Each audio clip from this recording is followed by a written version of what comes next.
This year has been mentally exhausting for Ukraine and those that have been helping Ukraine, but only Ukrainians have the right to be tired, and they are not. They're facing an existential threat: fight and survive, or get tired and cease to exist. Welcome to Silicon Curtain. Please like and subscribe to see more fantastic speakers and content, and do also please make comments against the videos, as these really help them perform within YouTube's algorithm. Also consider becoming a patron or buy me a coffee to support the work of the channel, but before you do that, check out the fantastic Ukrainian charities that are listed in the description of the video. Jaanika Merilo is an Estonian-Ukrainian reformer, IT innovator, and philanthropist. Since October 2019, Merilo has been an advisor to Deputy Prime Minister of Ukraine and Minister of Digital Transformation, Mykhaylo Fedorov. She served as advisors to Ministries of Infrastructure of Ukraine, the Mayor of Dnipro, and the Mayor of Lviv. She served as expert advisor to the Ukrainian State Agency of E-Governance and is the founder of the charity programs BookAngel and SoundAngel, and is also a co-founder of the NGO Herojam Slava. She has a master's in global security from King's College London and studied artificial intelligence in healthcare at MIT. Jaanika, I'm delighted to welcome you to the channel. Thank you for the invitation. Hello. Well, we've got a lot of stuff to unpack and talk about here, especially given your extraordinary experience that covers both Estonia and Ukraine. And one of the key things I think here is Estonia not only is far closer to the action, far closer to and appreciative of the dangers from Russia. Of course, Estonia was occupied by Russia for a considerable amount of time. So I think you have a far clearer understanding of what's going on than perhaps is the case in, say, Central Europe or even the UK, not having had that direct experience of Russian occupation. Yes, well, our feeling of danger is much more imminent, and it's based on the historic background, because Estonia has been occupied by Soviet Union, by Russian Empire, and we can recognize some of the narratives, some of the rhetorics. We can see actually in Ukraine some of the history repeated by deportations, by mass rapes, killings, by this brutality and so on. So for us, it's not just trying to understand the mentality of current Russia, but it's actually, unfortunately, in some ways, a deja vu. And also, Estonian Prime Minister Kaja Kallas uh, has always, let's say, spoken out quite directly about the imminent danger of Russia, and she wasn't listened to. And then even Ursula von der Leyen called her a Cassiopeia, that she has always whispered the truth and no one listened. And thank God now the Europe is also starting to wake up, because what is like obvious for Estonia due to this historic background hasn't been so understandable for countries that have different contexts, like even Germany, that has a very different history and like its own wounds of history. And she's still doing that now. I saw a brilliant speech that she made where she actually talked about the Ukrainians within the occupied territories and really went to the heart of the matter, said they are hostages. They're not Russian speakers who want to be part of Russia. They are quite literally hostages, and they're living in a lawless, I would say, neo-Stalinist kind of state of existence of terror, threat of death, repression, and so on. Do you think that's being listened to? Because I really fear that it's not. No, not yet, really. And she's very um, she made it very clear that peace has a different understanding. Now, let's say if we say that now there would be peace, that means that Russia could keep some of the occupied territories. It's peace only in paper. That means that the repressions would continue, the violence would continue, the Ukrainian language, all the culture would be extremely repressed as it is now, basically. So this is why we don't see that this negotiating the peace by keeping the territories is any solution, because there wouldn't be a peace, that Ukraine needs to return its lands. And Estonia has been very clear about it, but also Ministry of Defense of Estonia made a truly good analysis on on the West versus Ukraine, meaning that West could do so much in regards to supporting Ukraine.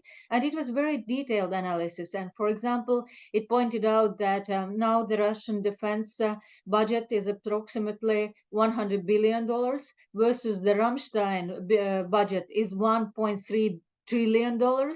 So basically, if we could just a little bit step up, and we're not talking about the trillions like Afghanistan or Iraq.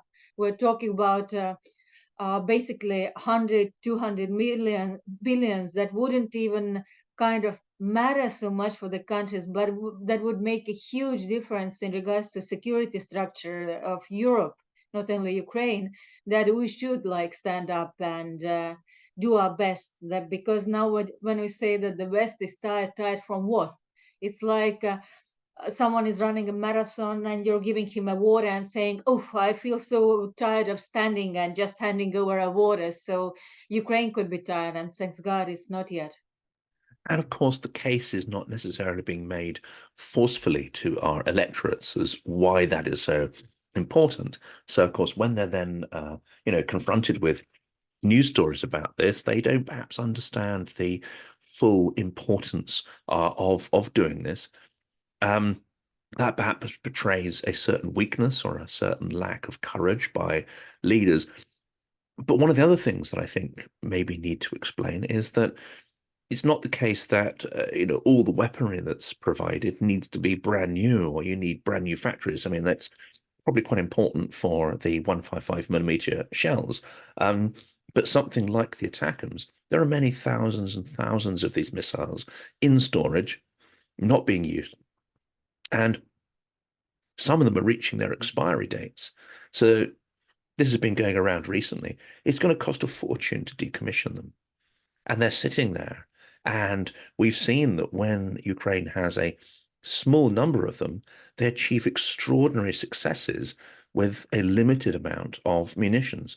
This could actually change the game with relatively little expense on the part of the US and its allies.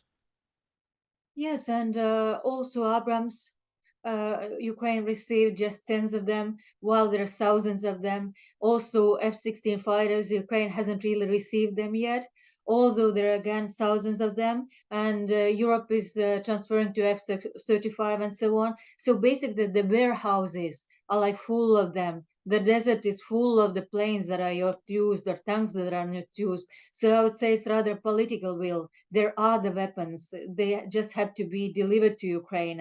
And this is, yes, well, you mentioned also that US and the partners need to decide that Ukraine has to win, not just to survive, but we haven't yet met. We have, but US hasn't yet made this decision that Ukraine needs to win. And actually, I very much like the idea of General Petraeus that it's even cheaper for US now to support Ukraine than to invest huge budgets into defense programs against the same Russia, basically. So now it comes cheaper.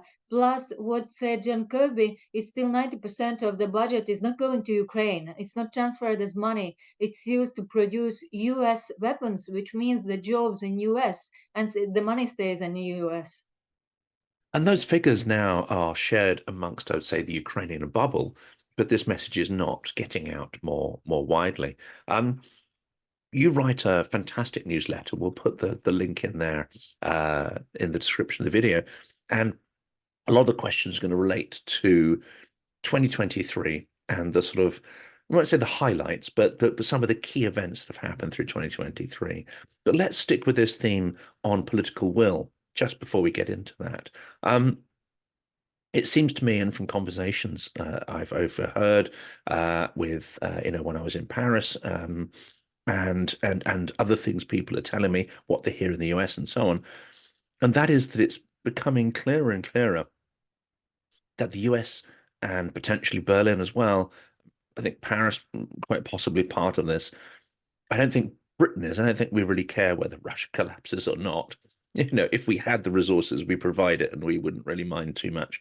Empires come and go, and Russia's empire, it's really time for it to go. But it seems that the US and some of the other allies are playing this kind of balancing act They don't want Ukraine to win decisively. They don't want Russia to collapse precipitously. And they seem to be drip feeding weaponry in order to maintain or manage some kind of balance. And of course, we know the cost of that in Ukrainian lives is tremendous, and the risks are tremendous. And of course, the signals it gives out to Russia is almost like a green light to carry on with its aggression. Yes, well, if you remember the history not so long ago, in the beginning of the 90s, when one of the US presidents was also in Kiev giving a speech that you shouldn't leave USSR because it's dangerous, because the country would split, what would happen? What happened? Many free republics. So basically, I think it's a very exaggerated threat or fear that Russia would split into different pieces and what happens next. Firstly, yes, Russia might split, meaning that there are certain republics that wouldn't mind being free, starting from Yakutia and Bashkiria and Chechnya, probably Ichkeria, and so on. But then again, the warmongering still comes from Putin. It is not like there is a long line of successors that really need and want this war. Even if we see the latest polls, the two-thirds of people uh, don't want the second mobilization. That means that they would like to win the war, but they don't want to really invest in this war, not mentally, not physically. And also, there were interesting like researches based on how soon the people will get tired of the war. And based on Russian, the Chechnya war, and so on, it was 2 years when the people started saying that, listen, you tried it, that's enough, and no more sacrifices. So basically, it's not like it's a public demand to continue this war. It's not like there is a long line of successors that are warmongering that we should continue. Yeah, and also when we saw that when Putin meets the greater power than his, then he doesn't like fight back, he flees. When we saw the coup of Prigozhin, what happened? What did Putin do? He didn't stand up, he didn't bring out the tanks and so on. He fled the, Moscow. So basically, I think we shouldn't be over exaggerating what might happen. It's like uh, when criminals feel that the enemy is afraid of you, they will push even harder. When they feel the enemy is superior, they pull back. It's like a shark smelling blood in the water. And I think with, at the risk of upsetting my audience who are on the Democrat side, I think with Biden and with Sullivan and his team, they smell weakness and they smell blood in the water, and they feel that there's a green light to continue that aggression. Um, it's an interesting point, though, isn't it? Because what someone like Ben Hodges has been saying, and I think Petraeus to an extent, right at the start of the war, just a couple of months in, they were saying that Crimea is pivotal to that, and that if there's a concerted move to take Crimea, that Putin would perceive as a serious threat to his regime, and if Crimea is taken, that might actually be or mean the end of his regime, because that's something that that scale of loss would not be tolerated. It seems, though, that part of the mindset amongst some quarters of the Allies is they feel extremely queasy about the idea of not just Donbass, because actually I think Russia doesn't care about Donbass, but they feel extremely uneasy about arming Ukraine to physically retake Crimea. And this is one of the reasons why we see, I won't call it stalemate, because I think that's the wrong word, but we see an extension of the suffering and the conflict because of that lack of strategic will. Well, Ben Hodges has been a very great friend and ally of Ukraine, but I think besides being friend, he has been a very analytical in his approach in saying from the very beginning that Ukraine should get everything it needs and in the quantities and qualities it needs.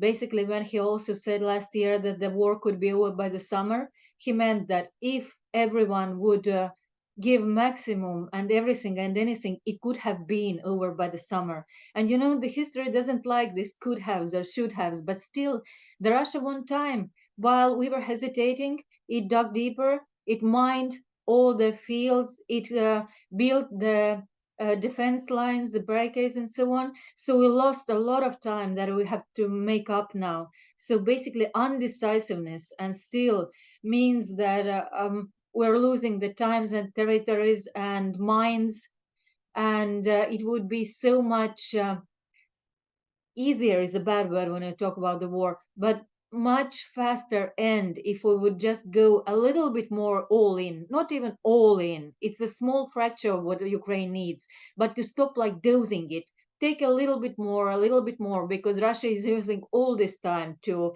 like shift its economy to war, to start producing more drones, more ammo. It's allying up with Iran, with North Korea. So Russia is using all this time when we're like undecisive and weak to capitalize even more in war. Well, let's take the first item on your list of the big stories of 2023, and I think part of this is also going to be about how the press, especially many mainstream Western sort of media outlets, seem to sort of get these stories wrong or frame them in a way that is perhaps negative or doesn't reflect well on Ukraine. But the first one here is about the counteroffensive that didn't achieve the high expectations were placed on it. And yet, I think you've reversed the story slightly, which actually is, to my mind, much more realistic. And that is, you've got the world's second largest army has not been able to make any progress. So yes, the counteroffensive didn't achieve, huge success in retaking land, but an army which on paper should have, taken the entirety of Ukraine has made almost no gains at all. I think through 2023, it captured 0.05% of Ukraine's territory. But that frames not in terms of a failure, which the media tends to do, but it actually frames it in terms of an extraordinary story of Ukrainian strength in being able to achieve that. I would say it's also one of the Russian narratives that the counteroffensive as such didn't happen because they were extremely afraid of it. But firstly, Russia didn't succeed in extending its territories. Secondly, the Black Sea fleet isn't so Black Sea anymore, meaning it has a certain representation of Black Sea on the fleet, and then the fleet is withdrawn actually from the Black Sea, and Ukraine has been able to guarantee its grain corridor by itself. So when last year NATO and Turkey, or not NATO, sorry, UN and Turkey signed the agreement to guarantee the safety of the grain corridor, and Russia backed off. Then Ukraine stepped in and said, okay, we'll make it on our own. So thanks to the sea drones, there has been a true progress in regards to sea. And I think when the counteroffensive was expected, it was expected once again that Ukraine would receive anything and everything which is needed for that. That the lands were so mined, that there were like so big defense lines, Surovikin lines, and so on. It came as a news even for, I think, US and so on. So when I spoke about offensive, we didn't mean that we will give Russia time, months and months to prepare. We meant we will go all in, all together, right now. So it's even if we would say we didn't achieve, it's a collective not achieving. It's not that Ukraine didn't achieve.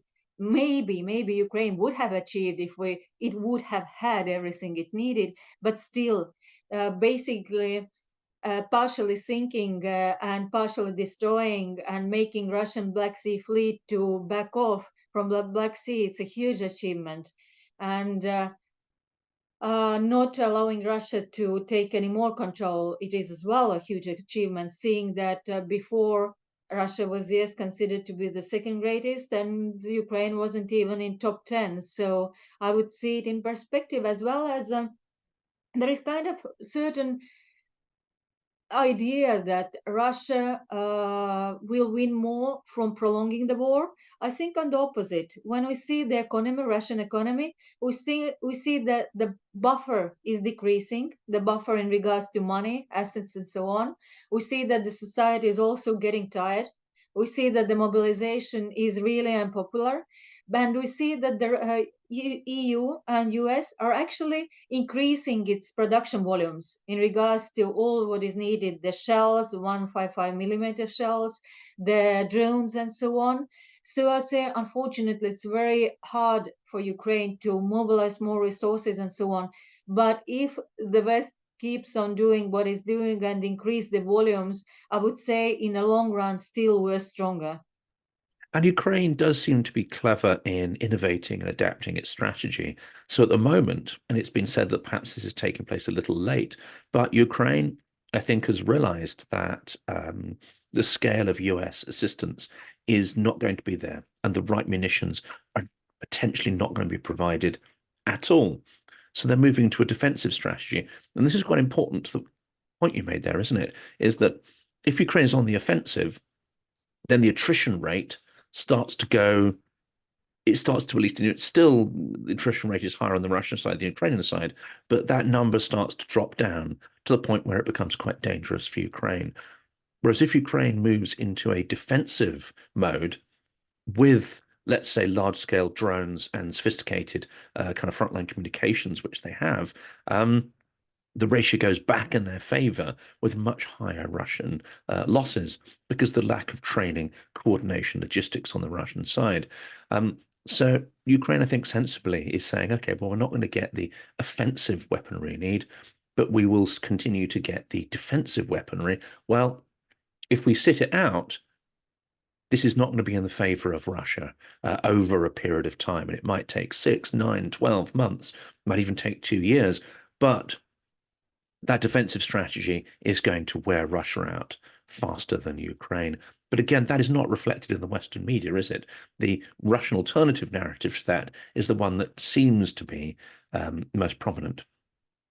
Yes, well, of course, Russian narrative is basically that they're ready for, as Putin said, war during the next 5 years at least. Well, the reality hasn't yet checked in with him. We know that already. It has, let's say, kicked or checked in with his warlords or the Minister of, I wouldn't say defense, Minister of Offense Shoigu and so on, that realize quite well that they cannot actually sustain it in the long run. But the reality will kick in. But basically, Russia has always had a mentality of outsuffering everyone, which means they believe that their people are ready to die for the great motherland, that they will starve and obey the Tsar and the God and Russian Orthodox Church that is hugely supporting war right now.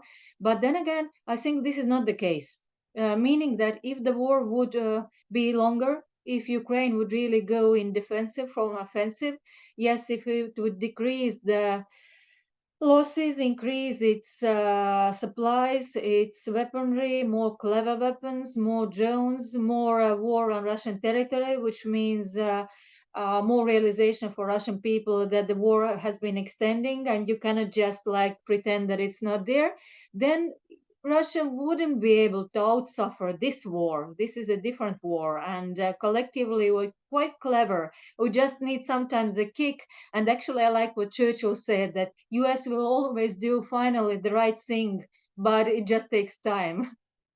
I think he also added once they've explored all of the wrong things, they Yes. eventually get to the right one. Um, and there's some great stuff about appeasement, which also fits very well. What's going on here now on your second on your list, I think is an event which again was not covered either accurately or with nearly enough emphasis, and that was the Kakhovka dam explosion. And there is still some debate in certain quarters about whether it was an accident or not. This, to my mind, is another Russian propaganda narrative. I've been talking to somebody who actually was on the ground fighting and training Ukrainian troops. And he's noted there was a significant removal of artillery pieces and Russian hardware from the area that was going to be affected by the floods prior to it happening. And that strategically, the Kakhovka Dam flood was very significant in limiting the potential impact of a Ukrainian counteroffensive. So it seems to me, at least, that that was an entirely intentional action. What do you feel, and why have you put it second as the most important event of the year? Well, we tried to kind of ignore the events that wasn't as bad as I thought, but I think it was extremely significant ecological catastrophe, which was human caused, meaning that it was one of the very dramatic events in the war also, because basically the Kakhovka Dam was controlled by Russian regular troops. It was completely under control of Russia. There were certain seismic events that were also detected by international institutes. That means explosions, basically. And the explosions could have been only from inside. Again, Russian troops controlled the perimeter. And because the dam was connected to a hydroelectric plant, and it was built during the Cold War and Soviet era, and it was built to withstand the nuclear war. So it would have been practically impossible to just nuke it from outside. It was built to withstand it all. So let's say if it's under control of Russian regular troops, if there are explosions from inside, if Russia once withdraws its troops, if it has an intent to stop the counteroffensive, it very much makes sense that it was Russia. Yes. It does, and unfortunately, our media cycle does not work well in reacting immediately to these things with the right narrative, and then when the enough evidence comes out in the subsequent days and weeks, it seems the media has moved on to something else. Um, but do you think also the media is a problem here? Because not only strategically is this a significant event, and the evidence came out relatively quickly as to pointing towards culpability in Moscow, but it's also incredibly significant from a sort of physical and social point of view. This is the largest ecological catastrophe, the man-made ecological catastrophe in many decades. But the significance of that and the scale of the damage, and of course the psychological impact in Ukraine, because for Ukrainians this was an incredibly significant event, and it had been predicted by a number of commentators, including John Sweeney, who'd put out a book months before saying that they're absolutely going to do this. It just the seriousness of it doesn't seem to be reflected in the media coverage. Yes, and we don't cover it anymore, meaning that Mhm. it, as it just happened and passed, it didn't pass. It's like hundreds of thousands of square kilometers of land that is not cultivable anymore, which means that it was one of the best lands for to grow uh, whatever products. So basically, it's 4% of the Ukrainian different crops and seeds and so on. It's extremely big impact, not only like in regards to is it habitable anymore, but also in regards to economy. And there were like different oil plants and factories and cemeteries and so on that were washed away completely. So we don't even know what happens next in these lands. What next summer they might be poisoned, they might be dangerous, and so on. So it's not like it's over. The consequences will be there for like decades, definitely. And of course, the dam needs to be rebuilt, not just patched. The hydroelectric plant is gone and it's too expensive to build it back. It was estimated to cost $1 billion and so on. So the impact was really huge in many ways. And by the way, yes, I very much like Sweeney, and it's not a planned commercial break, but would recommend his book, Killer in the Kremlin. I quite enjoyed it, if I can call it this way. Yes, it's fantastic, and he's got a number of great books out that sort of cover this area, as well as I would say the Russian political mindset. One of the few journalists to actually directly challenge Putin to his face as well, which is an interesting clip if you haven't seen that. Third on your list, I think is interesting, is the arrival of patriots. Why do you think it's so significant that patriots not only have arrived, but in the sort of scale that they have done to support Ukraine? Yes, well, one of the biggest requests from Zelensky and from the military command was to close the skies over the Ukraine. And by closing skies, we would ideally mean some kind of iron dome, as in Israel, which means capacity to shoot down any kind of missiles and rockets and drones. Well, of course, it's a huge territory, and we haven't been able to close the sky, as well as we haven't received the F-16s yet, jets yet. But still, it's very significant that Kiev is much more protected, some of the biggest cities as well, meaning that even if there are hundreds of rockets and drones flying towards Kiev, the Patriots, together with RSs, together with German Gepards, are able to down 85% of the missiles and even to down the Kinjals that were like overhyped by Russian media as being undestroyable, undetectable, and now Patriot has downed actually all of them, and saving like hundreds and thousands of lives of buildings and so on. So Kiev is, thanks to Patriot's irises and so on, quite protected. Now we need them much, much more. As Zelensky said, we don't need two or three, we need like 50 plus Patriots. But still, it has made a great change in protecting Kiev and the cities. And we just have to think back to the Second World War, because I think some people don't think deeply enough about this, because without this air protection, you could easily have Russian bombers flying at will over Ukrainian cities. And that would have resembled what you would have got in London, let's say, Coventry and other British cities of the Second World War, which is, in a single night, vast firestorms and huge areas of cities being taken out with many thousands of casualties per night. Of course, we haven't seen that. There have been devastating attacks on individual apartment blocks and so on, and we know Russia is indiscriminate.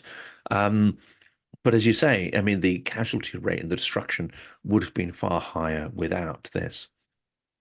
Yes, and Russian bombers, strategic bombers, are not so keen to enter the Ukrainian airs anymore, meaning that Ukraine just downed in the end of last year the 5+ strategic bombers. So probably Russians were like, what was that?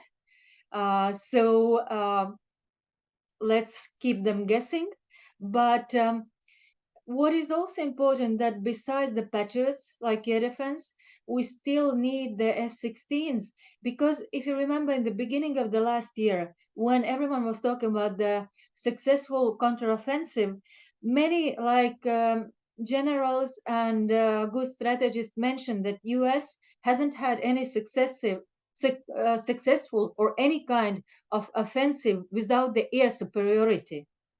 Ukraine still doesn't have air superiority. So again, when we talk about the counteroffensive failing, well, it would have been quite a miracle if it would have succeeded, because it wasn't even done before, and not NATO, not US would have gone into offensive without having the superiority. So the air defense in any forms and every forms, it's like extremely important. And of course, this again is, I think people don't try to imagine enough what would happen. We know the extraordinary achievements Ukraine has done with just, we don't know how many Storm Shadows they've got, or the sort of French scalp. But they've achieved incredible successes, not just sort of, PR, but the Novicherkassk, the helicopter landing sites, the Black Sea Fleet headquarters. They've achieved incredible strategic and I would call it sort of PR successes with a limited number of these munitions. We can only imagine what they'd achieve if they had, say, and maybe only a few ATACMS, if they had hundreds of these and potentially hundreds of F-16s, then it would be a very different game that we'd be seeing at the moment. Yes, definitely. And My good friend Terry Birds was a test pilot for F-16s, and he estimated that even starting from squadron or two squadrons of F-16s would have made a difference and would still make a difference, but even better if it would be a squadron of F-35s. Another point you've made here is the drones. Now, this is incredibly important. When drones have been sent over, hit Moscow, we remember last year the incredible scenes of Rublyovka being hit, which is a very sort of posh suburb of Moscow. And apparently it was within a few miles of Putin's dacha. This kind of attack has not been repeated. Could you describe the importance of this attack last year and perhaps some of the reasons why there hasn't been a repetition at this scale of it? Yes, it was really psychologically significant that the drones hit the locations near to Dacha and as well as Moscow City and Moscow City skyscrapers, because they were like the symbol of Moscow elite, and it was a sign kind of that we can get you. That it doesn't matter that if we will get you now, if we will directly destroy something, anything, but we're there and we're present and we can repeat it, because the first time that Moscow City skyscraper was attacked and in the floor, but there were certain intelligent operations and digital transformation ministry of Russia and so on. So it was a significant place. Russian propaganda started saying that it was coincidence and so on. So basically, Ukraine hit it again, saying that okay, if it's a coincidence, it can be repeated. So it was rather a psychological effect, meaning that the war is here, it is present. And if we read the news, even Russian news, there is even a term, Operation Carpet, which means basically that the drones are flying over the airports have to be shut down. So they're still like constantly flying over Russia, over Moscow. Ukraine never intends to have any damage that could cause problems for civilians. So it's not an intent to really drone Moscow. It's intent to send the drone to location that are military significant. So why it's not repeated? The message is there, message is out, and I think Ukraine is using drones to significant targets, meaning that you still have limited capacity. And psychological effect is important, but it's more important to target the warehouses, the military headquarters, and to have these military targets, not just PR targets. Both are important, but I think Ukraine has now concentrated to military targets. And of course, those do continue on a certain scale. We saw an attack really very far from Moscow in Chelyabinsk last week. And that we don't know whether that's someone on the ground or whether that's actually a drone. If this is a drone launch from Ukrainian territory that gets to Chelyabinsk, we don't know if that's the case. That would be quite an extraordinary achievement. Well, Ukraine does have drones that reach 1,000 kilometers, and I know it actually from the drone producers, so it's not a myth. The question is always how many of them you have and what are your priorities. But it doesn't even matter in a good way whether it was from inside or from Ukrainian territory. It's important that you have this toolbox to use and different tools, like something is shot from Ukraine, something is like cooperation from inside, something is special operation forces that can enter the Russian territory. And I think Belgorod also has a different concept of special military operation now. But I think the aim of Russia wasn't like demilitarizing Belgorod, but And that's interesting, isn't it? Because it also, I mean, for those who are paying attention, it highlights one of the Russian propaganda narratives, which is that, this entire war is because of NATO, etc. And NATO is such a terrible threat. But these incursions into Belgorod really highlight that NATO almost certainly wasn't a threat because all the air defense and artillery pieces have been removed from those borders with NATO countries. The most recent news is that in Kaliningrad, they have actually removed all the air defense. They know that an incursion from NATO territory is about, as likely as it's completely unlikely.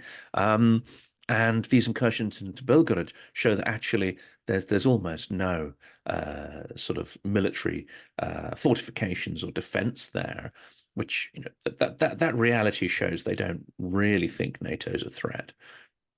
Well, if we look at it from different angle, during Putin's rule, there have been many wars, starting from the first Chechen war, where he was already engaged, the second Chechen war, the Georgia, and so on. So was Chechnya going to join NATO? So it has always been political rhetorics. It hasn't been like the real reason or aim. And I think that even Putin is admitting that there were like different reasons. And okay, let's say if in his mind it was NATO he was fighting, he's done a great job in integrating NATO. Welcome the new members, Finland, soon Sweden. So he achieved quite the opposite, which means he's still a failure, even by his own rhetorics. And the next topic on your fantastic newsletter is the grain corridors. Now, we've mentioned that already, but it'd be great to understand a bit more how those grain corridors were achieved in terms of what sort of military actions enabled those, and what has Ukraine had to do to keep those grain corridors functioning. Well, last year, Ukraine asked UN and Turkey to be the grantors of the grain corridor, which means that from Ukrainian ports, it would be able to transport the grain to poorer nations of Africa and different countries, which means that there would be like secure corridor for the ships to sail to Ukrainian ports to load the grain and to sail away. And first it worked because of agreement of the Erdogan put in UN, but then at certain point, I think it was August this year, when the Russia said basically that they're not going to continue this grain agreement. And so basically it meant that any ship that would enter these waters would be under threat of being attacked by Russian Black Sea Fleet or whatever ways. So actually, the Ukrainian forces starting using different kind of sea drones. They're called like sea babies because of the head of security services of Ukraine that was one of the developers and so on. But they have achieved to create not superiority yet, but to create the real threat to Russian Black Sea Fleet, which means basically that if the Black Sea Fleet would be stationed in Sevastopol in different ports, they would be under potential attack of whether it's sea drones or storm shadows or whatever is available there. So even when UN and Turkey did nothing to really guarantee this grain corridor that they promised, Ukraine said that, okay, we're going to use our own weaponry means and courage of our partners to continue transporting in through Danube from Romania down. And so far, over 400 ships have been loaded, and the grain corridor is working. But actually, interesting thing is that Turkey also closed the Bosporus, basically that no new ships can enter there.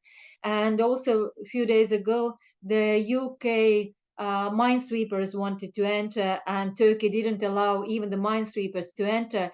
So it goes both ways, basically, that Russia cannot bring the new ships to Bosporus, meaning that what is there is there. Advise them not to be there, as we can see from previous results, but still Ukraine has been able by their own forces to guarantee the as much as possible safety for loading the grain and transporting to Africa mostly. It is. Well, I mean, we probably would need a separate episode to talk about the role of Turkey. It's extremely complicated there. But let's turn to a topic which, oh, and actually, let's stick on that topic for a second, because what's the importance of getting this grain out to the Ukrainian economy? We know that to an extent, the economy is propped up by funds from the US, and of course, part of Russia's war effort is to put extraordinary pressure on the Ukrainian economy to essentially try to destroy it. So getting these grain ships out seems to be incredibly important in the effort to keep the Ukrainian economy alive. Yes, it's hundreds of millions for Ukraine, but as well, it's food for the poorer countries that it really does need as well. Meaning that Ukraine has been one of the grain baskets to the world, like supplying less than 10%, but still a huge percent of the crops, of the seed, of the sunflower oil and different products, meaning that it keeps Ukrainian economy running, but it's as much needed as the by other world. But now we probably noticed the interesting incident that now that Ukraine doesn't feel so safe transporting the grain by sea, it has looked for alternative routes, and some of the routes have been also by road.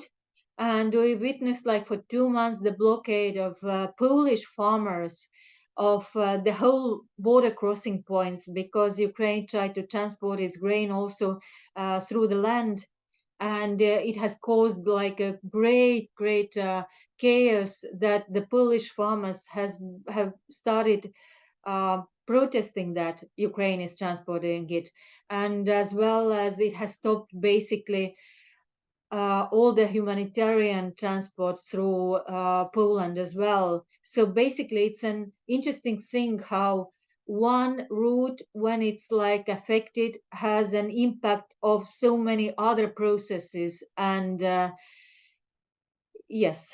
Yeah, and there's more complexity, isn't there, behind that story? I mean, Slovakia, which is also blocking, there you have a government that is sympathetic to Russia. Hungary, well, we don't even need to mention Hungary. We know what's going on there. But in Poland, it started with the truckers, and I think if you dig deeper into that, the trucking organizations that were behind the strike represent a tiny minority of Polish truckers, and they have very obvious links to pro-Kremlin groups and political parties. So it would seem that it's not just Russian propaganda, but it's Russian active operations are actually affecting countries within Europe. This is so huge other topic, probably meaning that it's still a cold war against West as well. When we see like, yes, truly the truck drivers union representatives were connected to Russia, they were in Crimea, shook hands with Aksionov and so on.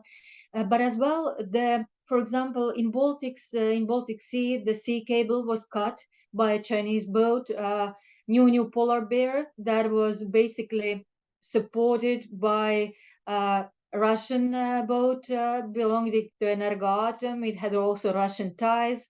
And we have actually very many incidents when the Russia is in Cold War also to West and its infrastructure. So it's a very kind of, we try to close our eyes and say that nothing is happening. But yes, it's not waging a real war, but it's a hybrid war. Russia uses any means and against West, not just Ukraine.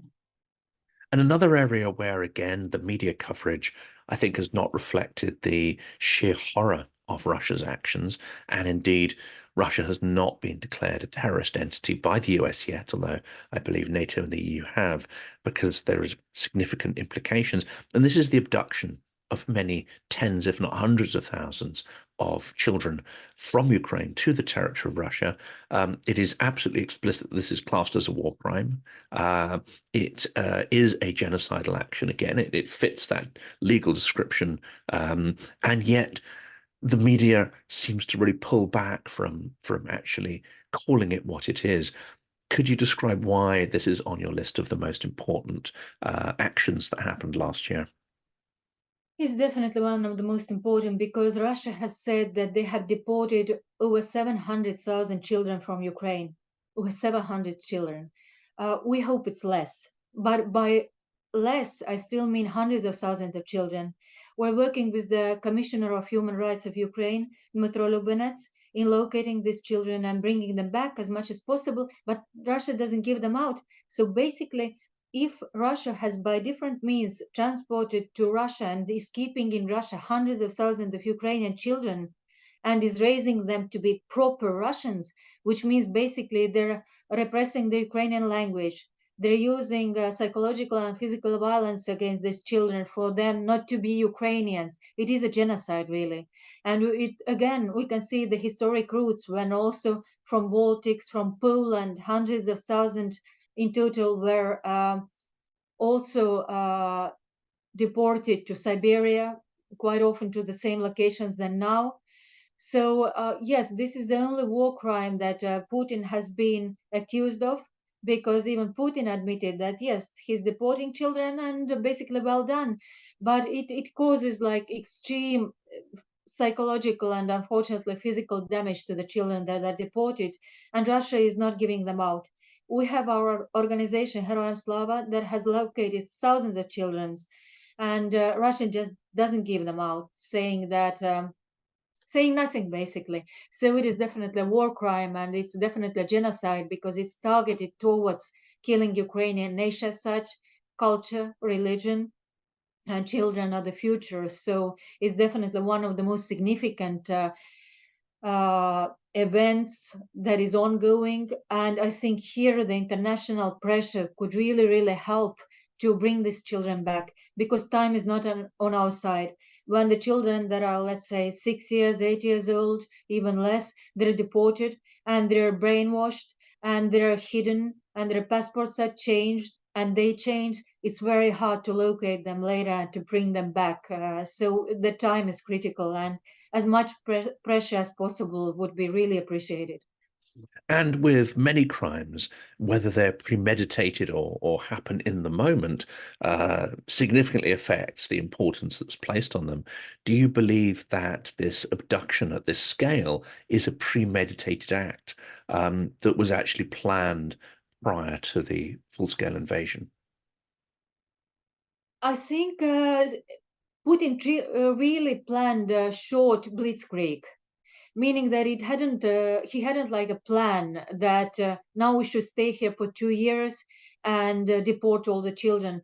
But as they went along with the new plan, let's say, and prolonged the war, so it did become systematic, which means that it's not a coincidence that some children are taken away, and if it wouldn't be systematic they would be giving them back, if it wouldn't be like deliberate policy of the top hierarchies of the country. So they keep on deporting children from the occupied territories. It's still happening. Belarus is a complicit in this. They're transporting them through Belarus territory. Even Belarus Red Cross representative was related to that. This is extremely like scary, let's say. And so I would say, yes, it's systematic and it's supported from the very highest ranks. And if we wouldn't place the pressure, they wouldn't be giving them back at all. But here is an interesting thing that also countries like Qatar and Saudi Arabia have been participating in return of these children. We have been honored to also help to return these children, but it's still like few children. Ukraine has said that it has been able to return over 400 children, 400 out of tens or hundreds of thousands. It's extraordinary, isn't it? And I'm sure the records, if Russia keeps records at all, it'd be very difficult to get that information. Now we turn to what I think are a series of events which did actually make it into the Western media, and this is the extended resistance within Bakhmut as Ukraine held on for many, many months before eventually surrendering that city to Russian forces. And of course, they surrendered it to Evgeny Prigozhin, and that move elevated his status even further than it currently was. And then that sort of morphed into the mutiny and eventual death. So how important is it for you, this whole events and the lessons surrounding Bakhmut and what it later bloomed into, which was the Prigozhin's mutiny? Well, it was significant in many ways, unfortunately, and not so unfortunately. So I think Bakhmut showed actually very clearly that Russia doesn't value the lives of the people, not at all. Meaning that people are casualty, and the meat grinder is really happening once all over again. Meaning that this meat grinder concept started with the Battle of Rzhev in the time of World War II, when Marshal Zhukov sent really millions of people to just die for defending a territory that didn't even have like strategic importance, showing that the human lives don't matter. So I think the Bakhmut showed world very clearly that lives of Russian soldiers don't matter, and that the lives of Russian prisoners don't matter. So it was a little bit new concept. Again, lessons from Zhukov, that the prisoners can be recruited because their lives matter for Putin even less. So it showed like a reality check for the West, whom we're fighting against. And that led, of course, to Prigozhin's mutiny, which was a little black swan, not a big one, but still a little, which had, I think, a very big impact to Russia, meaning that it showed Russia that the black swans are possible, that it's not like total control, that they could raise from anywhere. It showed elites that the coup is possible and really doable. It showed that Russia is not protected, like Putin is saying that the Russian people are safe and so on. He could have walked till Moscow if it would have been his intent. And then it showed that the leader is weak, meaning that the leader cannot protect Russia and the leader escapes when the moment comes. So I think it was a very important turning point for Russia. And what is interesting is actually that I just saw an analysis of Russian media or propaganda, and that was a turning point also for many people that started unsubscribing for everything that government propaganda is saying, that from Prigozhin mutiny in a daily basis the war correspondents, let's call it this way, war bloggers, started losing thousands of subscribers per day. The Russian news channels and propaganda started losing its followers because people started seeing that the leader is actually fake or not strong enough, or so it was significant in many ways, the Bakhmut and all this Wagner and Wagner coup related issue. And this really takes us on to, I think, the last topic here. And this is the ways in which the West has let Ukraine down. And I think it's very significant based on the topic we just talked about in the mutiny, which is that we ought to be supporting Ukraine to stimulate more of these. We ought to be supporting Ukraine so that, Russian generals or other figures. I know there's no one quite like Prigozhin. And let's emphasize he was a criminal and a murderer. He's not a hero. But we should be trying to stimulate more of these black swans. It seems, however, that certain allies are terrified of these black swans, and they're putting pressure on Ukraine not to create actions and pressure that will stimulate more of these. And yet, again, listening to someone like Ben Hodges make the case forcefully that actually this war, if it's going to be won faster and with a lower cost to Ukraine, that would not happen on the battlefield. It would have to happen in the non-conventional arena. And it seems that Putin is playing this extraordinary game of chicken, with like two vehicles driving towards each other at full speed to see which of them blinks first. Is it your belief, based on this analogy, that the West is continuously blinking and ducking, and Putin is just sort of staying the course in this high stakes game of chicken? Yeah, so we keep on blinking and we don't put a pressure really on Putin. And also this analysis of Estonian Ministry of Defense put it very well, that basically we have to make the war for Russia unsustainable, which means we really had to put pressure on Russia. And we haven't put that really, meaning we haven't provided enough weapon. We haven't really enforced sanctions. Yes, there are certain sanctions, but they don't really work to full scale and to full extent, and we don't follow up that much. And also psychologically, Russia believes in chaos, and its approach to this hybrid war is creating as much chaos as possible. So this is what they're afraid of as well, the chaos, which means the black swans are rising here and there. And even at the time of mutiny, one of the opposition leaders, Khodorkovsky, said that I would be supporting anyone that creates chaos within, so that the system would start falling apart. So we definitely haven't put that pressure and enough pressure to make the system really cracking and on and off the battlefield. And as well, for example, I'm extremely disappointed in France, really. They're talking about putting pressure, stopping. When Macron stops taking Putin's calls, it's not pressure. giving all the weapons to Ukraine, which is possible. This is pressure. Are we still, to an extent, believing in the Potemkin facade of, the inevitability of Russia, in the strength, power, to an extent, their sort of, threatening attitude, which actually they've exerted for many, many decades throughout the Cold War, has always, to an extent, trained us or conditioned us to fear Russia.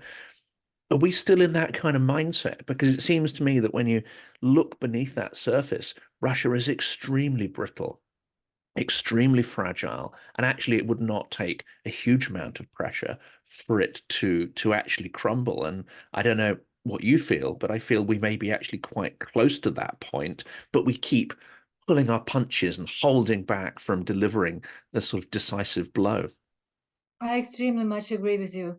I do feel the same, and it has been Potemkin facade for already some time. If Russia, the second greatest army in the world, as it was promoted, is begging for weapons or drones from Iran, from North Korea, the missiles from North Korea, something is going wrong probably there. If the main problem is the eggs, and he's begging for eggs from Turkey and Azerbaijan and so on, the economy probably isn't doing so well. It was just one example. If the Russian assets are frozen, and if the basically reserves are melting, then it does has its limitations. So yes, I would say it's Potemkin, but then again, we Putin is bluffing. He's bluffing that it's not Potemkin, and for some reason we believe him, or we pretend that we believe him instead of bringing the final blow. Again, Putin would be able to say that it's still a victory for any kind of reason, meaning that he does have a way to back off and maybe even stay in power. Maybe it's not. We somehow believe that if Russia would have to withdraw from Ukraine, it would crash. No, it wouldn't crash. It would change its narrative. So we shouldn't be kind of afraid of the constant bluffing. It's really strange that the criminal from backyard is like threatening you. And as you brought the narrative or the example of the burglar breaks into a house and kills your wife, and you're saying, "Do you want a beer from the fridge?" So you would be happy. So we shouldn't be offering him a beer. We should like bring the greatest force that we have to bring an example that it's not tolerable, and so that all the potential Irans and Chinas and so on would get the lesson also that the brute force is not acceptable in current world. This is it, and we were able to do that in the Cold War to an extent, and that kept a reasonable amount of order within the world. And we seem to have lost that will, which we need to regain. To conclude, then, what do you think is the thing we need to change in this year to avoid the mistakes of 2023?